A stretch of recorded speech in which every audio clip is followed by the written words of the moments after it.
All right, let's dive into the incredible world of sled dog racing. And I'm telling you, this is so much more than just a sport. It's really a story of survival, a tradition that was literally forged in some of the toughest environments on Earth. Wow. Just take a second and look at this shot. You've got 11 dogs all moving together as this one single powerful engine. See that laser focus in their eyes? The little puffs of frost on their breath? You can almost feel that biting cold air and just hear the sound of the sled runners on the snow. This is pure power, pure focus, and it's all built on this unbreakable bond between the driver, the musher, and their team. So what is it that drives them to push through these insane conditions? Well, that's what we're here to find out. Okay, so first things first. Before we get into the absolutely epic history behind all this, let's just break down the basics. What is this sport, really, at its very core?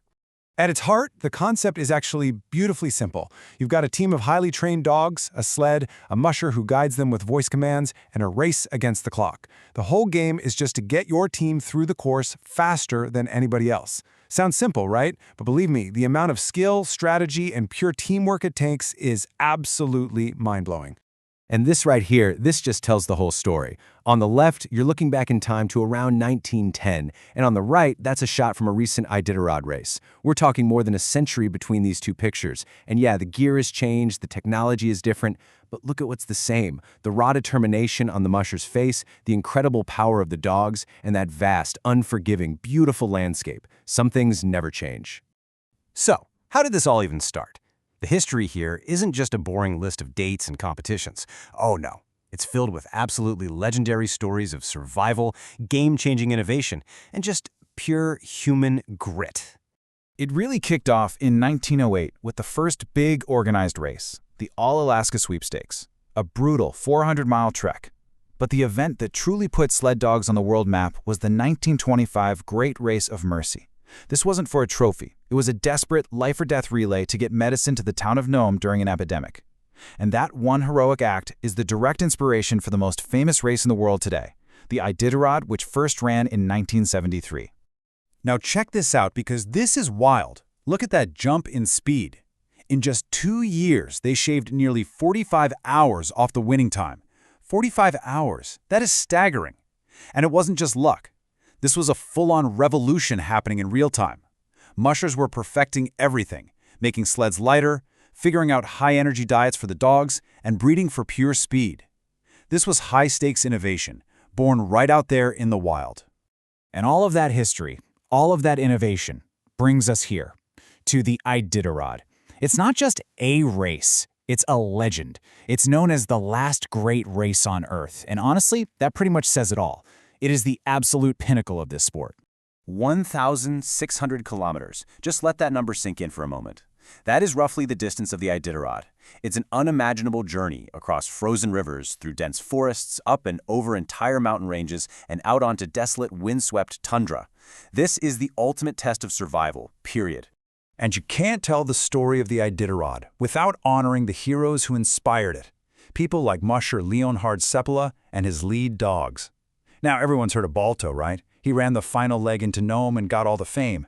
But many will tell you the real hero was Seppala's other lead dog, Togo, who led the team through the single longest and most dangerous stretch of the entire run. The whole thing was an incredible team effort that made them all international heroes.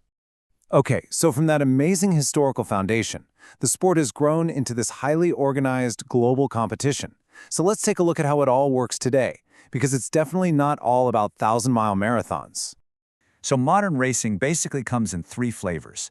You've got sprints, which are exactly what they sound like. Think of them as the 100-meter dash of the sled dog world. Just a pure explosion of speed. Then you've got mid-distance races, which are more of a balance of speed and endurance, usually lasting a few days. And of course, you have the long-distance epics like the Iditarod.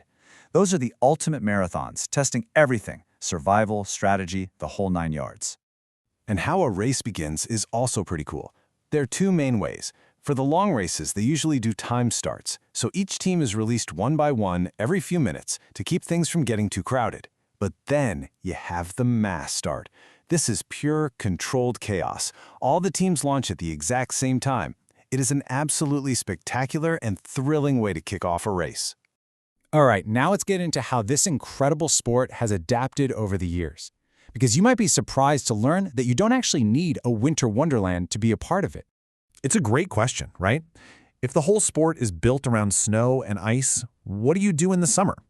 Or what if you live somewhere that never gets snow? Does everyone just pack it in for the year?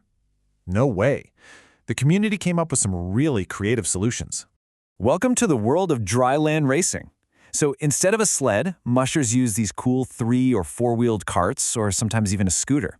Then there's something called bike joring, where a musher on a bicycle is pulled by 1 or 2 dogs, and they can go fast. And there's even canicross, where the musher is actually running on foot, connected to their dog by a special harness. It's like having your own personal 4-legged jetpack. It's this amazing adaptability that's let the sport just explode in popularity all over the world. So, after we've looked at the history, the legendary races, and all the modern ways to compete, you realize it all comes back to one simple, powerful idea. I mean, think about it. This whole thing started as a basic necessity. It was just a way to survive and get around in the Arctic. And from those humble beginnings, it's grown into this global, competitive sport.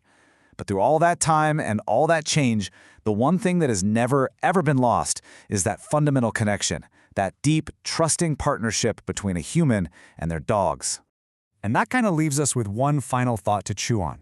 In our world, a world of horsepower and engines and high-speed tech, why does this raw, primal partnership still get to us? Why does the sight of a musher and their dogs working together against the elements still capture our imagination so powerfully? Maybe it's because it's a testament to a kind of bond that no machine could ever hope to replace.